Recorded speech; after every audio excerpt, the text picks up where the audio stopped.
అందరికీ నమస్కారం. గురువును మించిన శిష్యుడు అనే అంశాన్ని గురించి వివరించుకుందాం. వివరిస్తున్నవారు బాలసుబ్రహ్మణ్యం కలవలపల్లి. నారాయణ తీర్థుల వారు భక్తి పారవస్యంతో సంకీర్తనం చేస్తూ ఉంటే శ్రీకృష్ణ పరమాత్మ ప్రత్యక్షమయ్యేవాడట.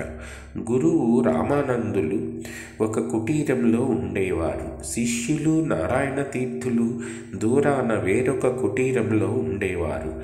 శ్రీకృష్ణ పరమాత్మ సాక్షాత్కరించినప్పుడల్లా ఆ కుటీరం వెలుగులు చిమ్ముతూ పరిమళాలు వెదజల్లేది.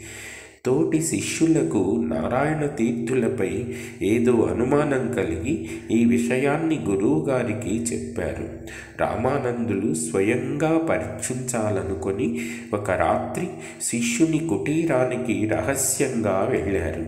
నారాయణ తీర్థులు మైమరచి పాడుతూ ఉంటే, అభినయిస్తుంటే కుటీరం రంధ్రం నుండి తొంగి చూసిన గురువుగారికి దివ్య ప్రకాశం వెలుగులకు కన్నులు మిరుమిట్లుకొని చూపు పోయింది. ఆయన కళ్ళు మూసుకొని కుటీరం బయటే చతికిలబడి తెల్లవార్లు అట్లే ఉన్నారు. తెల్లవారి నారాయణ తీర్థులు బయటికి వచ్చి అక్కడ పడి ఉన్న గురువుగారికి పాదాభివందనం చేసి విచారిస్తే ఆయన తన కష్టదశ వినిపించి శ్రీకృష్ణ దర్శనం చేయించవలసిందిగా ప్రార్థించారు. ఆనాడు నారాయణ తీర్థులు మళ్ళా శ్రీకృష్ణ పరమాత్మను ప్రార్థిస్తూ గానం చేశాడు. పరమాత్మ సాక్షాత్కరించగానే గురువుగారిని అనుగ్రహించవలసిందని ప్రార్థించాడు. శ్రీకృష్ణ పరమాత్మ మురళీ గానం చేస్తూ రామానందులకు దర్శనమిచ్చాడు. రామానందులకు పోయిన చూపు తిరిగి వచ్చింది.